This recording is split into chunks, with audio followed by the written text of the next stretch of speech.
Careful. The word came out soft, almost gentle, the kind of warning someone gives when they don't want to scare a child or startle an animal. It barely rose above the low mechanical hum of the military base at dawn.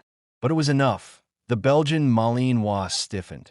The canine's ears snapped forward, muscles tightening beneath his dark coat. His handler hadn't said anything. No command. No signal. But the woman standing 3 steps behind him had spoken, and the dog trusted that voice more than most humans. Staff Sergeant Mara Vance didn't move. She stood still on the concrete path that cut through the training yard, hands relaxed at her sides, eyes fixed on the far fence line where shadows stretched long and thin in the early light. Around her, the base was waking up. Boots on gravel. A distant helicopter warming its rotors. Metal doors clanging open. And laughter, IT, came from the other side of the yard at a group of young enlisted men, new arrivals by the look of them, leaned against a Humvee, watching the K-9 unit with careless amusement. One of them nudged another and nodded toward the dog. Bet that thing barks more than it bites, one said. Another smirked. I heard these dogs are overrated. Expensive toys.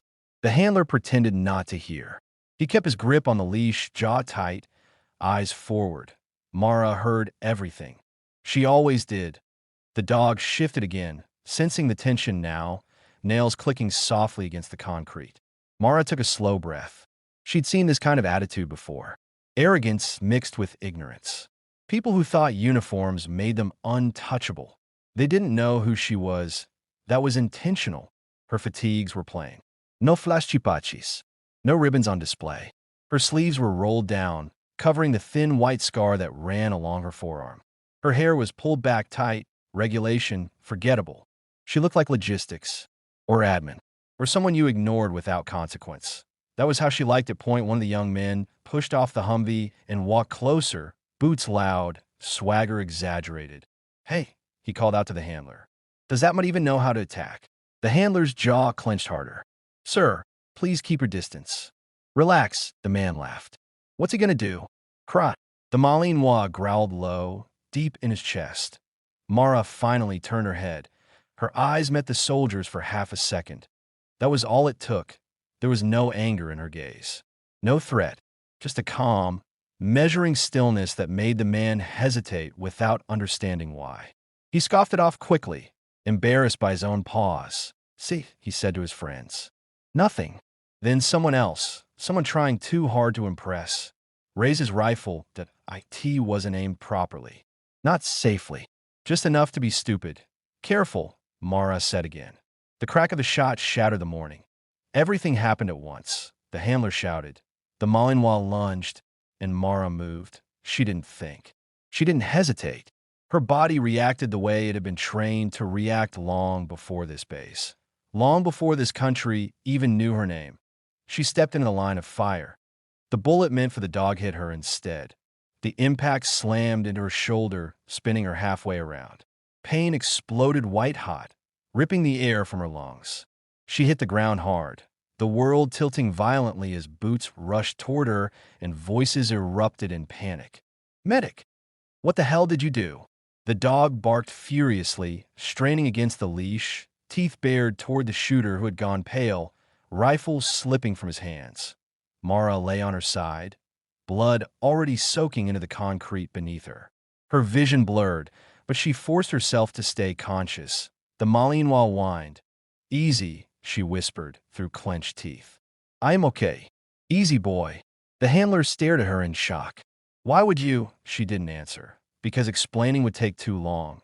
Because protecting assets, human or otherwise, was instinct. Because she'd taken bullets before. Medics swarmed her within seconds. Hands pressed against the wound. Someone cut away her sleeve. Another voice started calling out vitals. And then there was a pause, a strange 1 point. One of the medics froze, staring at her exposed AR. The scar, the faint ink beneath it. His eyes widened. Sir, he said quietly, looking up toward the approaching officers. You might want to see this. It followed his gaze. The tattoo was small. Simple. Easy to miss unless you knew exactly what you were looking at. A trident. The laughter was gone. The arrogance evaporated. The base commander arrived moments later, breathless, face already dark with fury. He took one look at the scene, then at the shooter being restrained, then at Mara bleeding on the ground. And then he saw the tattooed. He went very still. Secure the area, he said, voice low and controlled. Now! Sirens wailed as a helicopter was redirected. Radios crackled with orders that escalated rapidly, far beyond what an accidental discharge should have triggered point when the officers leaned in. Sir, who is she? The commander swallowed. You just shut down a classified training zone, he said quietly. And you shot someone who was never supposed to be seen. Mara was lifted onto a stretcher, pain radiating through her body in relentless waves. She stared up at the sky, breathing slow, steady, disciplined. As they loaded her into the helicopter, she caught sight of the Malinois again. The dog strained forward, whining, eyes locked on her face. She gave him a small nod that he settled. The helicopter lifted off. Behind it, the base gates slammed shut. Within minutes, armed security flooded the perimeter. Training exercises were canceled. Flights were grounded. Phones were confiscated. And 3 separate encrypted lines lit up in 3 different parts of the country. 3 4-star generals received the same message. Seal asset compromised. Base integrity breached. K9 incident. Shooter detained. None of them asked questions. All 3 issued the same order. Seal the base. By noon, no one was allowed in, and no one was allowed out. Not until they knew exactly who had shot Staff Sergeant Mara Vance, and why one woman was important enough to lock down an entire military installation. The lockdown came so fast it felt unreal. That by the time the helicopter carrying Mara Vance disappeared beyond the horizon, steel barricades were already sliding into place. Armed guards replaced casual patrols. Surveillance drones lifted silently into the air. Every entry point was sealed, every digital system isolated. Phones were collected. Radios were restricted. Even senior officers found themselves suddenly needing clearance they didn't have an hour earlier. The young soldier who had fired the shot sat on the ground, hands cuffed behind his back, face drained of color. He kept repeating the same sentence over and over, voice shaking. I didn't mean to. I swear I didn't mean to. No one answered him, because intent no longer mattered. Not after what he'd done. Inside the military hospital 2 bases away, doctors worked quickly but carefully. The bullet had passed clean through Mara's shoulder, missing bone by millimeters. Painful, dangerous, but survivable. She never screamed. She never cried out. She gritted her teeth and focused on breathing, the way she'd been taught years ago in a place that didn't officially exist. As the surgeon finished stitching, he glanced at her chart again. Then at the armed men, now standing quietly in the corners of the room. Is she important? He asked, carefully. One of the men answered without looking at him. Very. Mara drifted in and out of consciousness. Sounds blurred together. Monitors beeping, boots shifting, muffled voices speaking in code she recognized instantly, even through the haze. Conditions stable. Assets secured. Command notified. At one point, she felt a familiar presence beside her bed. Strong, controlled, heavy with authority. When she opened her eyes, 3 men stood there. Even drugged and exhausted, she recognized them immediately. 3 4-star generals. Not politicians in uniform. Not desk officers. These were men who had led operations that never made the news. Men whose orders shaped wars quietly. Decisively. One of them stepped closer. Mara, he said. She tried to sit up. Pain flared. He gently pressed her shoulder down. Don't, he said. You've done enough for one day. She exhaled slowly. The dog. Alive, another general said. Unharmed. A faint smile touched her lips. Then it faded. The shooter, she asked. The room went silent. He'll face consequences, the first general said carefully.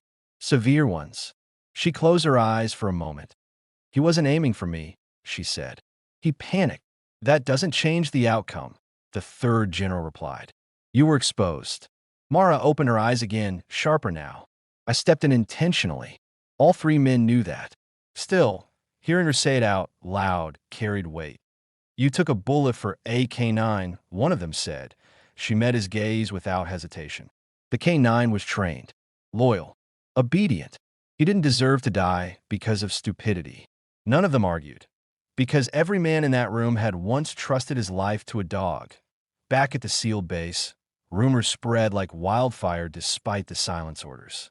People whispered about a ghost operator, about a woman no one recognized, but everyone suddenly feared talking about a tattoo that froze commanders mid-sentence. The K9 handler sat alone in the kennel area, one hand resting on the Malinois's head.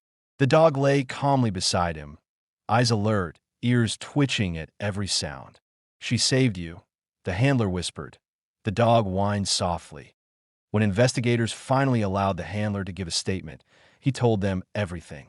About the warning, about how she moved before anyone else even reacted, about how the dog obeyed her voice instinctively, as if trained by her personally. One of the investigators nodded slowly. "She was," he said. "Years ago, files were opened that afternoon. Redacted ones with black bars so thick they swallowed entire pages. The name Mara Vance appeared again and again, tied to operations across continents.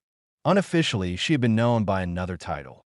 Handler zeroed, she was the one sent in when K9 units failed, when dogs froze under fire, when handlers were killed. She trained animals in war zones, bonded with them under live fire, taught them to trust human instincts even when commands failed. She'd pulled wounded dogs out of ambushes. She'd carried them for miles. She'd once traded her own rations for antibiotics to save a bomb-sniffing shepherd in the desert. Her, they weren't equipment. They were soldiers, and soldiers didn't get abandoned. That was why, when she saw the rifle lift, careless, mocking, her body chose without hesitation. Dog or not, asset or not, she would step in. The generals convened that evening in a secure room far from the base. Screens displayed still images from security footage. Mara's movement slowed frame by frame. The angle, the timing, she didn't flinch, one general said quietly. "She calculated." "She always does," another replied. "What now?" the third asked. There was only one answer. "We protect her," the first said, "and we make an example." The next morning, the base reopened under heavy supervision. The young soldiers who had laughed were gone, reassigned, disciplined, or worse. Safety protocols were rewritten overnight. Mandatory briefings were held, but no one spoke her name publicly. The K9 unit received a new plaque that week. It didn't mention Mara. It simply read, "Loyalty is not optional." In the hospital, Mara began physical therapy sooner than expected. She pushed through pain, ignored protests from nurses, and walked the halls with grim determination. On the third day, there was scratching at her door at a familiar sound. When it opened, the Malinois stepped inside, leash loose, handler following nervously. The dog froze when he saw her. Then he bolted. He leapt onto the bed with a force that made nurses gasp, licking her face, tail wagging violently. Mara laughed despite the pain, wrapping her good arm around his neck. "Hey," she whispered. "You did good." The generals watched from the hallway, unseen. "She'll never stop," one said.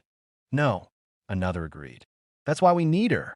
Weeks later, Mara declined medals, declined interviews, declined reassignment offers that came with promotions and comfort. She returned to work quietly. Different base, different dogs, same mission: protect the ones who protect us. And somewhere on a military installation that would never forget the day it was sealed by 3 4-star generals, a group of soldiers learned a lesson that would stay with them forever.